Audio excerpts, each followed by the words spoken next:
I'm Executive Director of the Montreal Institute for Genocide and Human Rights Studies. And we're really pleased today to be having this session called Spotlight on Digital Authoritarianism, the use of digital technologies by authoritarian actors to curtail people's human rights. This is an important discussion, an important issue. My colleagues and I have been working with the US Embassy to Canada to try to connect Canadians with Americans to deal with this. But it's interesting that digital authoritarianism has entered our lexicon, and we're here today with three distinguished guests to talk about this in detail to help inform the greater RightsCon community about what can be done to confront digital authoritarianism. So I would like to first introduce the three speakers on today's session. Our first speaker is Eileen Donahoe, who is the Executive Director of the Global Digital Policy Incubator at Stanford. We're also joined by Siena Santis of the Citizen Lab at the University of Toronto. And last but not least, we're also joined by Buhran Wazir, who's a journalist for Coda Story. So thank you all for joining us today. The way we're going to proceed is that I'm going to ask each one of our speakers, in the order I introduced them, to give an opening statement for 4 or 5 minutes about their work on this issue, why they think it's important, to really frame the discussion before we go into a moderated discussion with all the groups. And we'll leave the final 15 minutes to take questions from the RightsCon people watching this online right now. So I would like to pass the floor to Eileen. Eileen, I know this is, I think, your third session of the day, but I'd like to pass the floor to you. Yes. Oh, thanks so much. First, let me say thank you to you, Kyle, for just putting this segment together.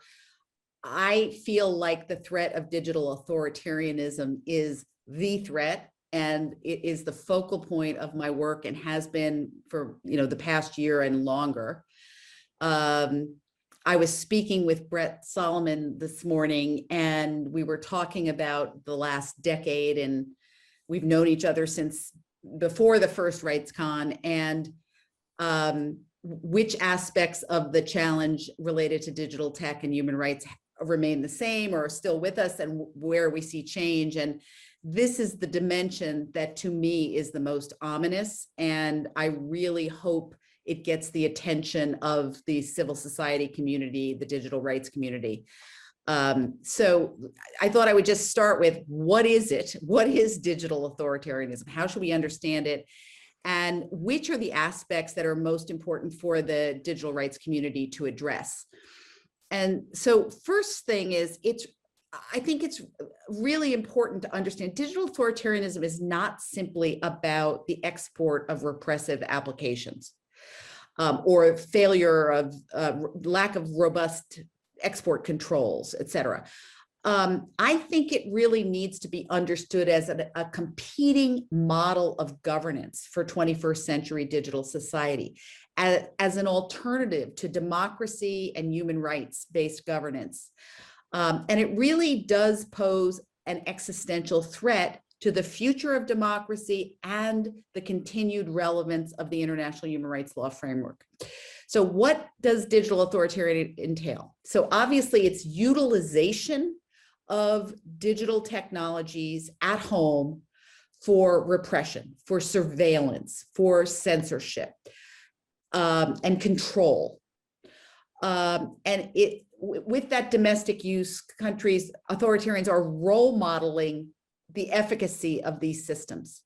At the same time, there is the export of repressive applications, as I just said, but it's also the export of information infrastructure, systems through which authoritarians are actually gaining leverage over weaker democracies and other societies under the guise of economic development. But there's leverage that comes with that, and it will be there for decades to come. Then there are really advanced and advancing AI systems for predictive, with predictive capabilities, thought shaping capabilities. And these systems are kind of a game changer when you think about all the consequences of digital technology over the last decade, let's say, there have been real human rights concerns, of the entire spectrum of civil political rights have been challenged by digital technologies, from privacy, free expression, freedom of assembly, association, right to democratic participation, equal protection, non-discrimination, the whole panoply.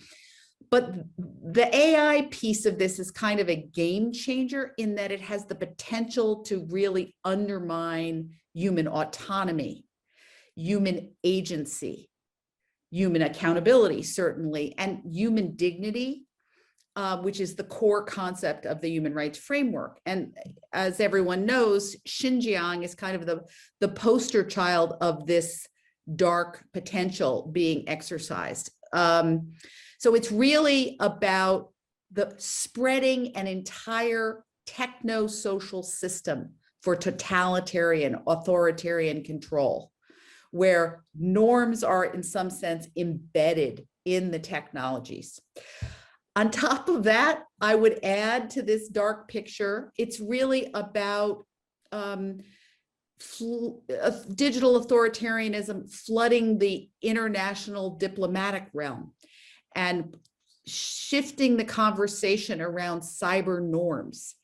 And so that is sort of the export in a more figurative sense of normative concepts like cyber sovereignty, which are completely antithetical to a vision of a global, open, interoperable internet, but it's also really a way to undercut the concept of human rights. It's kind of an updated version of a longstanding authoritarian position, which says you can't criticize us from outside our borders. What happens within our borders is our business, and now they're applying that in the cyber realm.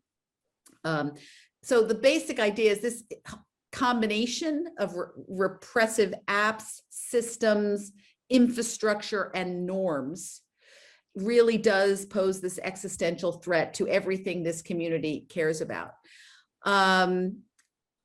I will stop there. I think I could go on and say, I have ideas about which are the parts that are most relevant to the digital rights community and what we should be focused on. But I think we should let everybody get in the conversation, and then we'll get more practical. Thank you, Eileen. That was really big picture view, and I think it captured my attention. And I look forward to the going to these deeper discussions after our other guests have a chance to speak. So I would like now to ask Siena, the Citizen Lab, to take the floor. Hi, everyone. Thanks for those fantastic opening comments and for laying out such a comprehensive big picture. So I'm just going to drill into one specific aspect of the phenomenon of digital authoritarianism that I think requires further study, and I think is coming increasingly on states' agendas and that of civil society, and that's sort of the transnational nature of digital authoritarianism. And I'll make a few comments about that and how it might be specifically addressed. So what is this transnational digital authoritarianism? So we're increasingly seeing that digital authoritarianism is not just a state policy or practice that's territorially bound. So not just authoritarian state actors enacting and exercising these types of policies against their domestic populations, but also now increasingly against dissidents and activists living in exile, so outside their countries of origin. And I think with the expansion of this type of, with digital authoritarianism outside borders, we're seeing that what we've considered traditionally safe spaces, so for example, conducting advocacy work from Canada and the United States, are really closing and increasingly and quite quickly.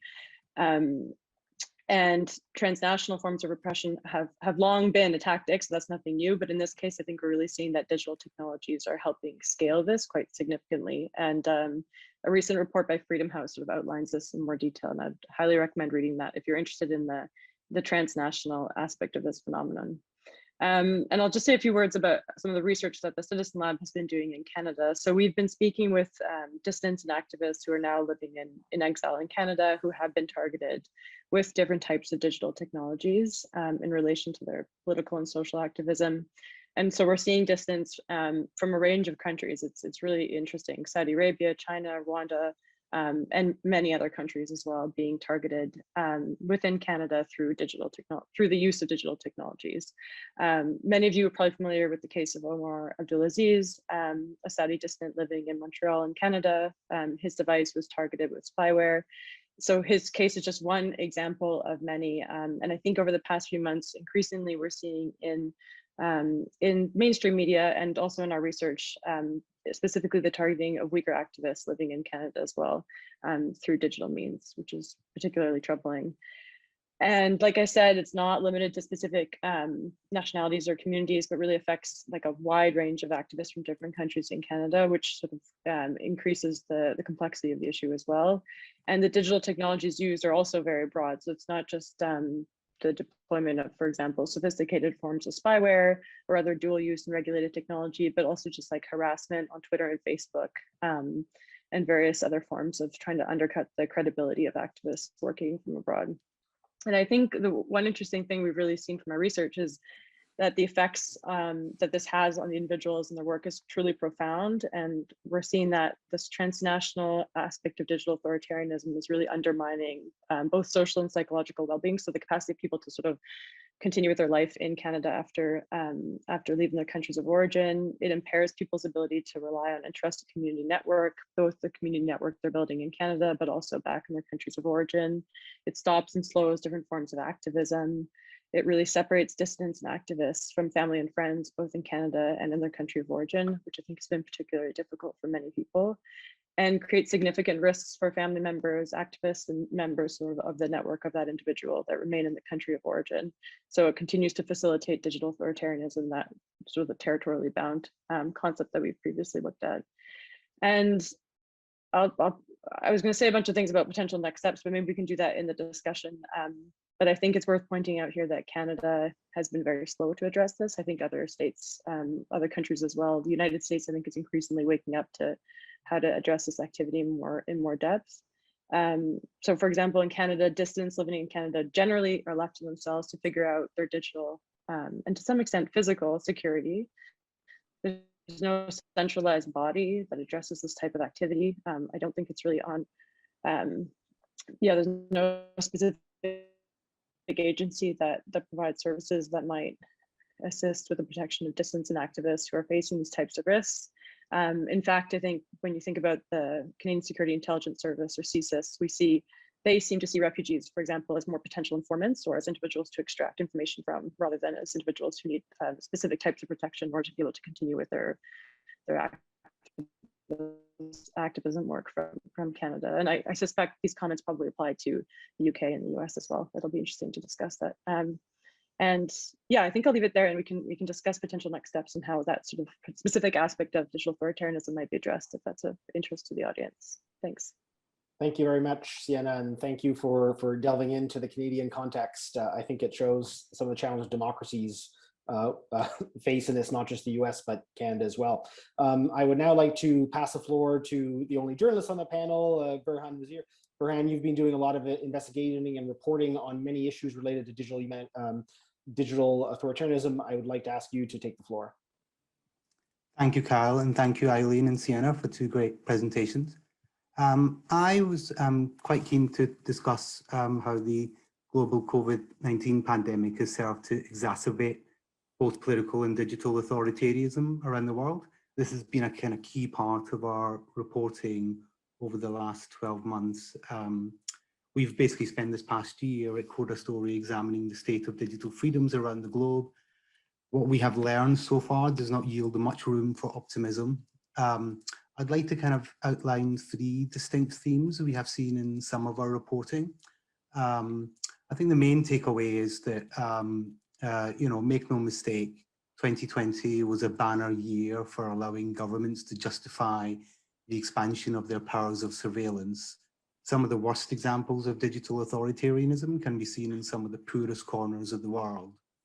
Just to give you some examples, in Pakistan, a country of 220 million, the government has looked to mass data collection and contact tracing to gather information on those infected with COVID-19. Prime Minister Imran Khan last year confirmed that the government is using a tracking system which was originally developed by the country's intelligence agencies to track and trace terrorists. I should really add here that Pakistan currently has no data protection laws. This level of digital authoritarianism has most harshly hit struggling ordinary workers around the globe over the last 12 months. In Lebanon, for example, currently in the grips of its worst economic crisis in decades, the value of the Lebanese pound has collapsed. The government's response to protests and criticism has been to block dozens of digital apps where ordinary people can track the going rates for the Lebanese pound on the illicit market. This has impacted millions of ordinary Lebanese in a country where the minimum wage has already plummeted by 84% over the last 12 months alone. The second theme I want to try and examine is authoritarians around the world have used the pandemic to tighten their grip on internet freedoms. In the last 12 months alone, leaders in countries like Myanmar, India, Cambodia, Russia, and Pakistan have cut off access to digital spaces, citing reasons as varying as national security and political emergencies. This worrying trend has been particularly rife throughout election seasons in Africa, in Uganda, the Republic of the Congo, Benin, and Chad in 2021 alone. Last year, authorities blocked internet and social media access during polls in Tanzania, Togo, Guinea, and Burundi. This seems to be a much imitated trend. In the aftermath of February's military takeover in Myanmar, access to both mobile and wireless networks have been severely disrupted, plunging the country into economic and digital darkness. Lastly, I think it's important to say the pandemic has fast-tracked cyber sovereignty in some of the most unequal societies around the world. What we used to describe in singularity as the Chinese internet now sits alongside the Russian internet, the Indian internet, and the Saudi internet, to name just a few examples. Finally, I think when we talk about authoritarian technology, one aspect of this which is rarely discussed is how wealthy and emerging economies around the world have used the pandemic to fast-track digital tools without any oversight. Many of these tools are introduced to local populations as a sign of national pride and modernization. But in countries like Saudi Arabia, the United Arab Emirates, and Kuwait, a slew of these new technologies could place already vulnerable groups in danger. I have one particularly good example of this. In Saudi Arabia, the site of the world's largest religious gathering, the Hajj, which attracts 2.5 million visitors every year, entry to the Grand Mosque in Mecca is now controlled by a digital app. This has been sold to Saudis and Muslims around the world as a form of digital liberation, in concert with drones and facial recognition. Yet these technologies potentially impact as many as 5 million undocumented people in Saudi Arabia, in a country that has an official population of 33 million. I think we live in an unprecedented age of digital transformation, but as the last 12 months have proven, governments have shown themselves to be either unwilling or inadequate in limiting the use of authoritarian technology. I think the next 12 months are unimaginably important. In the name of economic recovery, will governments further embrace authoritarianism, or will populations demand greater scrutiny of the technologies shaping our lives? Thank you. Thank you, Buhran, for a really detailed view of what's happened in the past year. And I would add to another case study that you did mention was the case of Nigeria that shut down Twitter just in the last week. So we're seeing this take place across the planet, and it has important human rights implications. I would like now to go into discussion with all three of you, and I'm going to touch upon where Eileen led off about what can be done about this. And I think the first question I would like to pose to all three of you, and maybe we can order, we can answer in the same order of presentations, but the question is, what can civil society and journalists do to ensure the private sector does not export technologies to be used for authoritarian purposes? Eileen, do you have any Nobel Prize winning ideas for this that you would like to start off with? So first, let me say, I just want to comment on, Siena, your point about Uyghurs in Canada. I read the story last night about a Uyghur in the UAE being extradited. it's just terrifying. So it's an example of that transborder dimension you talked about. And then Buhran, your point about how within democracies, the COVID context has provided an environment where democratically oriented governments have rushed to new forms of digital surveillance without institutional constraints, no necessity, necessity, proportionality, legality analysis, and the risk is it just all stays in place. So those are big points. To the question about civil society, what civil society and journalists can do, I would emphasize something much bigger than just focusing on more robust export controls. Because as I said earlier, I just think that's one small piece of the puzzle. It's concrete, people can get their heads around it. It's a concept we've seen before, export controls. But I think what journalists and civil society really need to help with is helping people recognize this is the tech human rights challenge should not be seen as a series of discrete challenges that each have to be dealt with, like export controls. We have to see this as a challenge associated with digitization of society writ large. Digitization of everything has dramatically altered the context in which democracies must operate and human rights must be protected. And there are two sides to this coin. One is authoritarians are capitalizing on that changed context massively. And they're using digitization of everything to enhance surveillance, censorship, control. On the flip side is what Buhran said, democracies are failing to adapt our norms and our values and our human rights principles to this radically changed concept. And I think that the primary responsibility of journalists and civil society is to make this visible, to help people get their heads around this existential threat. And you know, I thought about last night as I was thinking about this, you all remember, you know, the 9/11 situation where even though there had been some intel about people talking about using airplanes as weapons, there was this quote unquote failure of imagination. We just couldn't, people in the national security community couldn't even get their heads around what might be possible. I fear we're in a moment where we have a failure of imagination within the digital rights community and within democratic governments. We don't understand that while we're fighting with each other, while the EU and the US are having this little transatlantic battle over privacy and tech, China and their authoritarians are basically exporting an entire model. And we have to come up with an alternative that is much more attractive and figure out how to rally the world around that vision. But it's going to take a lot of concrete work in articulating how to apply human rights in this new context. And I think back to that example from the post-Snowden era, when civil society got together and did that, you know, the 13 necessary and proportionate principles related to surveillance. We need that type of exercise across the board, that level of analysis with respect to all types of utilization and regulation of digital technology. So that's where I would put the focus. Thank you for those comments, Eileen. Siena, Buhran, would you have anything to comment on this?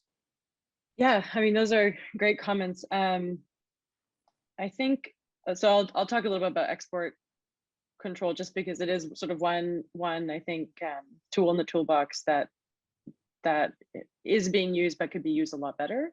And so I think we're seeing in Europe, for example, a move towards sort of integrating what Eileen was talking about within the export control system, that is a greater focus on human rights and understanding how to regulate export control. And I think other countries need to sort of take that direction as well. Canada, for example, places little emphasis on human rights in the sort of the export control scheme. So I think sort of better focusing on that would be one step. I think one thing that, coming from wearing my Citizen Lab hat here, is just there's just no information on the surveillance industry that we can really access. Like things come in drips and drabs through leaked documents, for example, or some freedom of information requests. And I think that type of work, like getting that information, that's something journalists are really good at. It's what they're trained to do. And I think continuing down that path is super helpful for civil society. But the information that journalists are able to extract through freedom of information requests and working with sources and whistleblowers is super important, and it really sort of informs the direction, for example, the research we can do at the Citizen Lab. So I think that's really important. I think, for example, coming back to export control, you could bake in much more transparency into the export control system, but for some reason we've kind of just assumed that companies can keep this stuff secret, states can sell to whoever they want, and we're just supposed to accept that. So I think we need to see a direction towards greater transparency in that area. And also quite pragmatic comments here, but I think greater push towards mandatory due diligence, like on the corporate sector generally, is really important. And that's not something that's unique to, for example, like the extractive industries. I think that sort of movement towards demanding more of corporations is something that equally applies to the tech sector. And I think we have a lot to learn actually from how things have developed in other industries. Yeah, I think those are my comments for now, but I think, yeah, Eileen put out such a great big picture there. It's hard to follow with these very specific ideas. Over to you, Buhran. Buhran, please, your turn. And if you could also perhaps comment on what are the challenges as a journalist to report on these issues, to investigate. We'd like to maybe get the perspective on that as well. Oh yeah, are you willing to give me half an hour? I'm kidding. I mean, I think there's an interesting space between, Eileen and Siena make really good points about export controls. There are two distinct schools of thought here. I mean, David Kay, the former UN Special Rapporteur, recommended, I think, back in 2018 or 2019, a moratorium on selling this kind of technology to authoritarian regimes. Access Now, only earlier on this week, recommended a complete ban on the use of any of this technology. But I think, I think export controls are ultimately like sanctions. Sanctions have been proven time and time again to have been ineffective in some of the darkest corners of the earth. And export controls are similar in the sense that they demand oversight, constant updating, constant refining, and then a clear through line when they're being imposed. Sanctions have ended up punishing some of the poorest people that they were originally supposed to help. So I think something like that needs to be taken into consideration. I think also in terms of civil society groups and journalists, I would imagine. I mean, I would say even the next couple of few years will be particularly challenging. A lot of these groups are going to struggle for funding. A lot of media organizations are already struggling to overcome the knock-on effects of 2020 and 2021. Especially smaller organizations will have seen a collapse in donations, memberships, contributions. And I think all that's going to take some recovery and unfortunately will impact some of the reporting on this subject. Thank you, Buhran. I'd like to take the discussion into something that Siena said, where she mentioned it was kind of difficult to know who's doing what, like basically what technologies are being misused or could potentially be misused. And I'm wondering if anyone has any thoughts about how can we ensure better transparency to understand these technologies? Is there an index of what companies are producing what that we can follow and monitor, or is this something that simply doesn't exist? Anyone have any comments on that? I think for us, we tend to look for partnerships with other media organizations. This is extremely difficult to find out. Even if you look at a country like the Philippines, for example, which is rolling out all kinds of authoritarian technology regularly, it's very difficult to get to the heart of, who's controlling it, who's supplying it, what the impact is.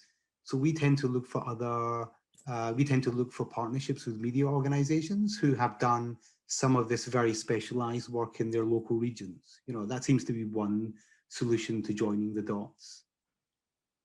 Thank you. Eileen, Siena, do you have any comments on this? Just a couple quick comments. One is resources is obviously the Ranking Digital Rights Report is one that emphasizes transparency and accountability for the private sector. And that's a good resource. I will also mention that there's been a lot of work done, particularly in the last year to 2 years, on transparency and accountability for social media platforms in particular, as opposed to thinking we can solve the problem of disinformation or hate speech with content-based regulation. And, you know, a couple years ago, people's eyes sort of glazed over, except in the digital rights community, like Rebecca McKinnon, you know, when you talked about transparency and accountability, you know, feeling like, well, that's not really high impact. We want to hit it on the substance. And I think the tide has turned where people are really beginning to recognize that transparency can be a very potent tool. And it really is an essential step in people, users and governments and societies in understanding what it means to be operating in these algorithmic systems. So I just would underscore that there's a growing appreciation that transparency and process can be really, process requirements for the private sector can be really potent. And then last, I think the bigger problem is that all technologies, I mean, that can be used as so-called tools or weapons. And that's why I think advocacy for a normative framework, that we've got to somehow attract the private sector and governments to a vision of utilizing technology that is consistent with our values and somehow break through that in the long game, that's how you win. That's longevity for your society. And rather than feeling like that's how you tie your hands behind your back. So that's going to be an important, you know, it's really about that older argument, is democracy really a better form of government in the long game? And similarly, is commitment to human rights principles, adherence to human rights principles, is that really a way to strengthen your society or not? And we have to win that argument as it relates to technology. Last point, all this said, I still think, you know, journalists doing investigative reporting and outing the companies that are in fact facilitating authoritarianism through, say, you know, Sandvine or whatever. I think outing companies when they're clearly facilitating bad actors and malign activity can also be potent, and we shouldn't take that off the table either. So this is a perfect segue to Siena, because you talked about Sandvine, and Siena and her colleagues have really been able to do research and get it into the media and really kind of let the world know about these things. Siena, could you talk a bit about the work on this and what the impact has been? Yeah, I think I can make some general points about that. And it's sort of what I wanted to say in response to your question is that, like, if we could scale up the type of work being done at the Citizen Lab and other organizations, for example, Amnesty International and Access Now, that really is able to sort of dig into the details and sort of illustrate how this technology is being used to undermine human rights. I think those type of, for lack of a better word, case studies or examples are really, like Eileen said, really potent. And they really sort of bring the human aspect and sort of really illustrate how this technology undermines our rights globally. Yeah, it's also hard, like not all companies are the same, so they're going to react differently to different types of pressure. So like Facebook and Twitter and social media platforms are one thing, but then you have spyware companies, for example, and a SO group, which has been covered a lot by the Citizen Lab and other organizations. I mean, it's a very different dynamic. Like they're not going to respond the same way to the same types of pressures, public pressures, that sort of a company like Facebook would. So I think sort of parsing how different companies are going to react is important, and really strategizing around that. And I think ultimately, like one thing that will be necessary for greater transparency and for moving the needle on this is just more rules. So I think when I think about Canada, for example, like I just don't understand why. I mean, I do understand, but it would be helpful to have much greater transparency into how the private sector, a lot of these companies are not publicly listed. There's just not that much information. Like why can we not get more information about these companies, and how can civil society really put pressure on government to sort of lead to greater disclosure of that information and make it mandatory. I mean, companies are not going to do it that willingly. So I think it's important that we focus on having actual rules in place. Thank you, Siena. So I'd like to remind everyone following, I think we have over 70 viewers following us right now. If you have any questions, please send them in. We'll pose those to our guests in a few minutes. But I'd now like to go to something that Eileen mentioned about this kind of normative framework about setting in place rules, regulations. Eileen, you were the US ambassador to the UN in Geneva, dealing with all these issues. I'm wondering, I'd like to ask this question to you, but then have other people also comment, is I'd like to know what can be done to ensure global cooperation at the UN on these issues, and if there are any emerging initiatives that are promising and worthy of more support. Yeah, so we've talked a fair amount about the necessity for democratically oriented, human rights respecting governments to get their own houses in order, to get their use and regulation of technology consistent with human rights principles. And that is a really important step. But another piece of it is this international diplomatic realm and making sure global norms that are being built in these multilateral fora are also embedding human rights principles. And as we mentioned earlier, again, this is an area that China in particular understands really well, as does Russia. And they have been flooding the zone of the diplomatic realm, the international fora, the multilateral fora. And, you know, the United States has kind of taken a back seat and stepped back from its leadership. And I would argue that, you know, the democratic world in general has been a bit passive in response. And a good example, there's lots of examples I could mention, but when I look at what has transpired at the UN Human Rights Council in the last couple of years, where China was able to, you know, galvanize the majority of delegations around their perspective on their use of technology in Xinjiang and in Hong Kong, as though those were legitimate uses from a human rights point of view. And that obviously is appalling. And so, but I feel like, you know, part of what happened there, you know, the Trump administration ceded the seat that the US had been elected to. I mean, and so there's basically a vacuum of leadership in that normative body. There's a lot of activity at UNGA, at the UN General Assembly.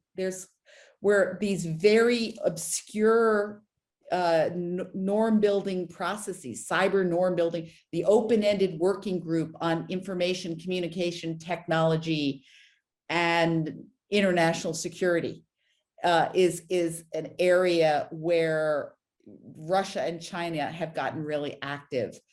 There's a new cyber crime treaty.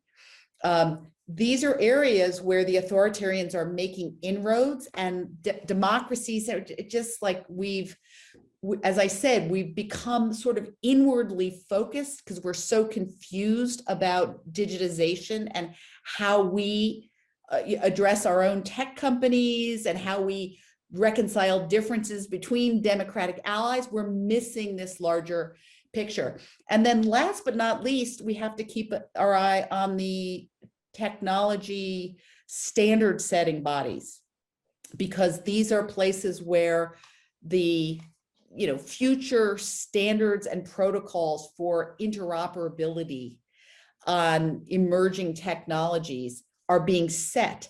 And if they get set, let's say, by the Chinese or in a direction advocated for by the Chinese, it is likely that their protocols, their technologies will be advantaged, and the technologies coming out of democracies will be disadvantaged. So we also have to keep an eye in that realm. Thank you, Eileen. I'd now like to turn to Siena and Buhran. There's a question that I'd like you, both as a researcher at a university and as a journalist, to tell us if there's any aspects of digital authoritarianism that you see as sometimes overlooked or minimized by policymakers. Does anyone have thoughts or examples from your work that you could talk about this?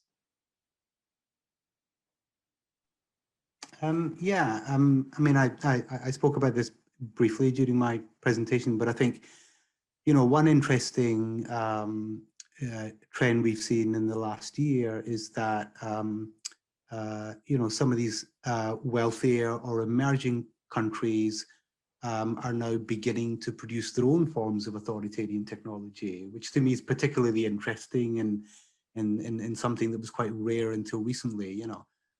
You have countries across the Gulf who have, thrown huge amounts of money and intellectual capital at their own startup scenes.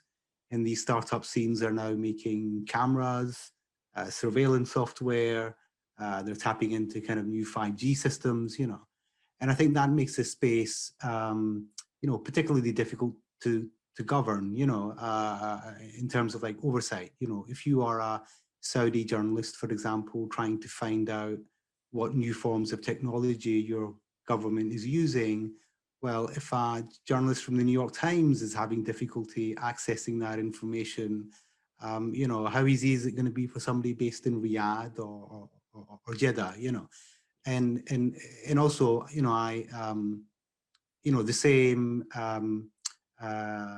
norms of standardization and oversight that Eileen was talking about don't apply here. These are countries who are now able to produce, AT off their own back. Why would they willingly commit to any outside standardization? Thank you. Siena? Yeah, I mean, that goes back to my initial opening comments, but I think in terms of the transnational aspect, there's some pretty specific and concrete steps that, for example, the Canadian government could take in terms of at least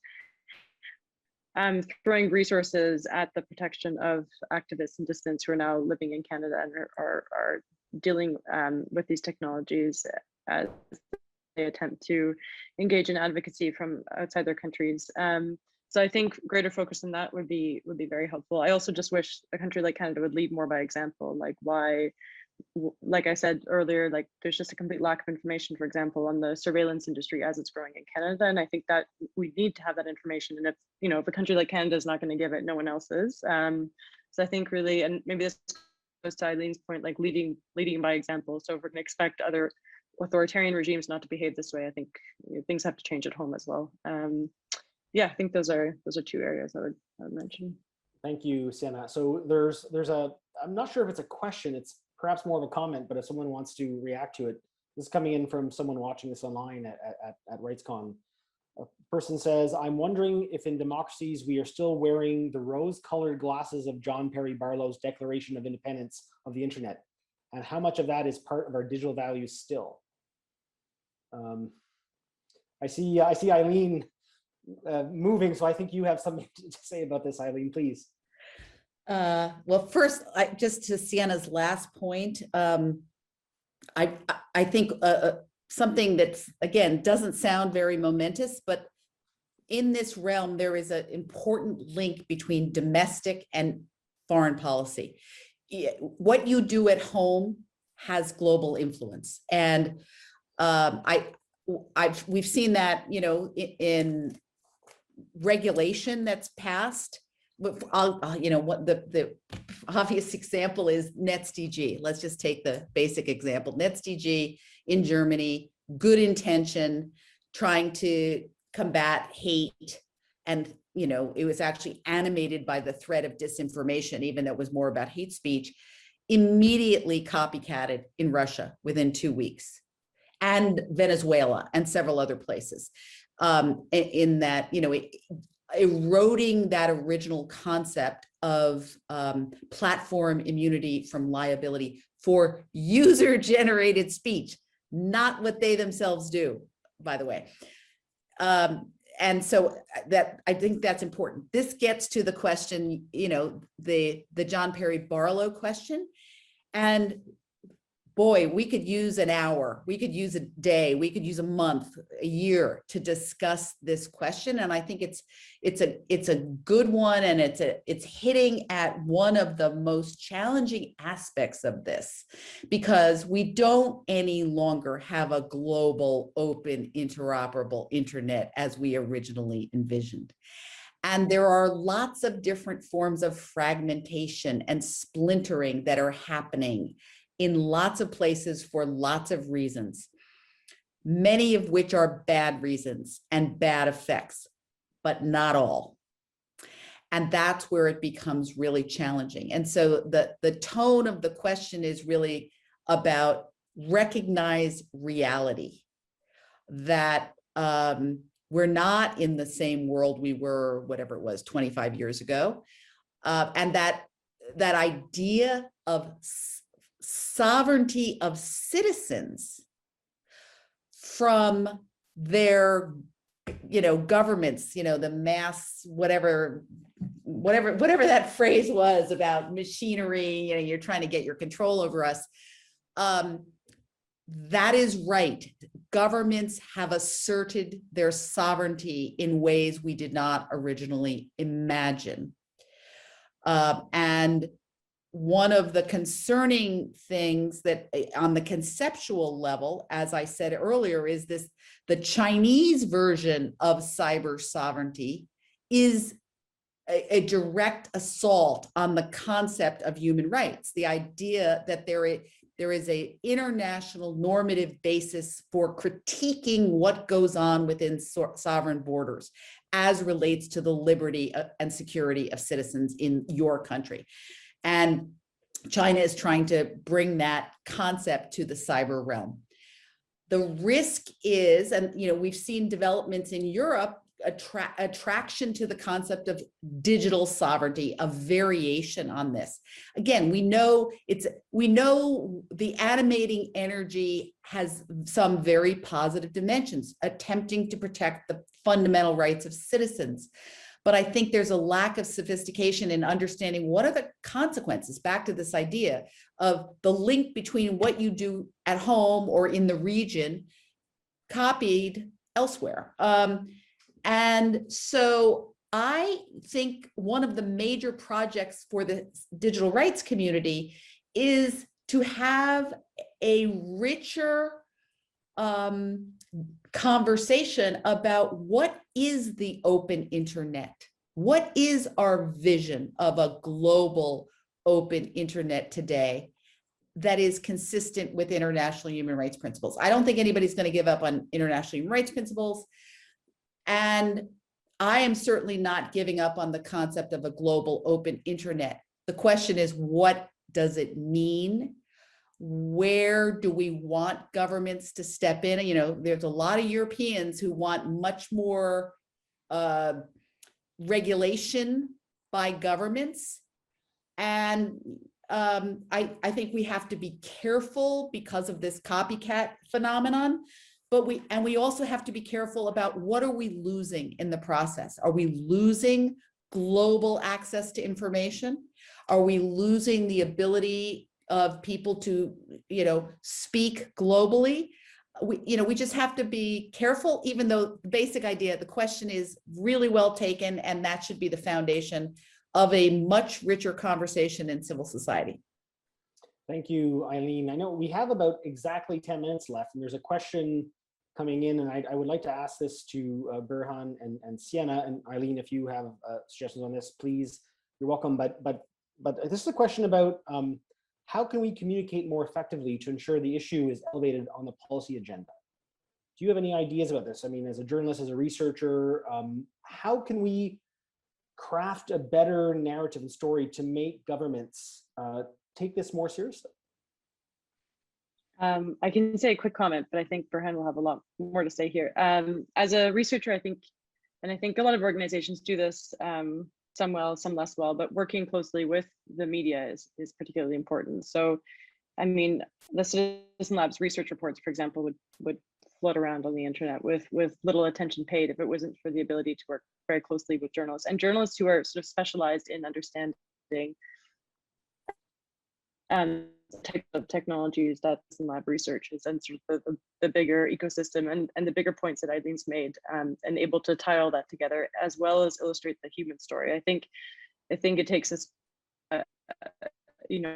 specific type of training and set of knowledge to be able to do that effectively. And for us at a place like this, just not being able to find those journalists and work closely with them is really important. I think that's perhaps one of the most effective tools in terms of getting that on the policy agenda, in terms of getting government to actually pay attention. But over to you. No, Siena, I thought you made some really good points there. I mean, I would only back that up by saying, I think in my experience there seems to be still a kind of lack of awareness of just how pervasive some of these technologies are. I mean, it's I think the debate, especially in the UK, I would say, about authoritarian technology is still seen through either a more traditional trade route or a trade dispute, or a diplomatic dispute, And actually, these technologies override all of that and demand a completely new way of thinking, That's a really good point, Buhran. We need a new way to thinking and to communicate that we need to think new ways. I think is important. Eileen, did you have anything to add to this? I think that is the right big point. It requires a whole new way of thinking and responding to this disruption, this dramatic change in society, and not putting it in the old silos, but having a holistic vision of the ways in which authoritarian tech is affecting society writ large. So I just concur. Thank you. I would just have to highlight for Siena, I think it really is amazing what the Citizen Lab has done when you do this detailed research, but it doesn't just go into an academic journal that very few policymakers will read. If not, no one will. You engage the media and have been able to get stories to go viral and really get people to pay attention. I think that's a model that more people working in universities need to engage in, just to ensure the critical mass of people are better informed and are reading it. So I've got another question here coming in, and it says, one second, let me pull it up. It says, how can RightsCon participants engage in confronting digital authoritarianism over the next year? What should they do? What can they do? Who should they work with? Should they enroll at Stanford and engage with you, Eileen? Should they volunteer for NGOs? Should more journalists start researching and writing articles on this? What are your thoughts on how the people viewing this right now, listening to you, how can they get more engaged in this issue? Well, to me, this is our shared project. We need a global multi-stakeholder conversation about building a democratic, human rights respecting vision of digital society, which gets at that question of, what do we mean by the global, open, interoperable internet today? Another element we've discussed is that it requires a similar serious exercise as what happened post-Snowden, with that necessity and proportionality analysis with respect to everything. And this, back to Buhran's point earlier about the COVID context and the lack of institutional constraints. Democratic governments, let's say, are motivated by good things, combating the pandemic, but they have failed to adhere to the process principles. There are legitimate bases for infringing on fundamental rights, but you have to do the necessity, proportionality, legality analysis. And that has just fallen off the table in the context of a crisis. And we understand why, but it's not going to work in the long game. If we lose those process principles, that is, again, people underestimate the potency of the process principles here. So I would say, let's work together. Everybody's got to work together and understand we're in this civil society. Oh, by the way, the private sector tech companies who think they want to live in a democracy and a human rights respecting world, they need to understand what's at stake, and so do democratic governments. And so I think we need to start a process that it has some teeth to it and get some traction on some of these hard questions. Okay, we're coming to a close. Our two other guests, do you have any thoughts top of your head? Doesn't have to be the most developed thought, but just anything that could encourage our attendees to think about or engage in. I think I usually, what's been particularly useful for me during my time at Coda, but especially in the last year, is, you know, anytime I'm talking to somebody I've never met before, or, you know, I usually start by asking, you know, what technology are you using on a daily basis that you were not using 12 months ago, you know, and how long have you been using it? Where does the data go? Are you able to access it? Do you know who's shared it? Are you concerned? Are your friends and family concerned? And I think that's usually a good moment to, like, you know, everybody has a moment of pause at that point, because most people have not got around to considering it in this way, you know. Thank you, Buhran. Just quickly, I just think that I was going to say, like, mainstreaming this conversation. I think RightsCon and sort of the other forums we end up in can sometimes be a bit of an echo chamber. And I always think, like, my own mom, like, when I talk about the application she used, like, what are her reactions? Does she have concerns? And I think it's a good sign. They're definitely growing. Like, someone who doesn't think about this stuff is now increasingly concerned about it. And I think harnessing that, like, increasing anxiety and fear that isn't just sort of suffered by individuals who work in the space or who are specifically activists that use digital technologies is really important. I think that momentum is something to really build off on. So I thought, Buhran, your comments there were fantastic. Thank you, Siena. And I'll just make one announcement before we close. My colleagues at Migs, we're based in Montreal, Canada, but we have support from the US Embassy to Canada to create a network of Canadian and Americans working on digital authoritarianism. So if you're American, Canadian, even if you're not, please reach out to us. We would love to talk to you. We're going to be doing a bunch of events, closed and public, in the next 6 months. So with that being said, I'd like to thank RightsCon, thank Access Now for allowing us to have this important discussion, and just thank all of you, Buhran, Siena, Eileen, thank you so much for joining us and sharing your expertise.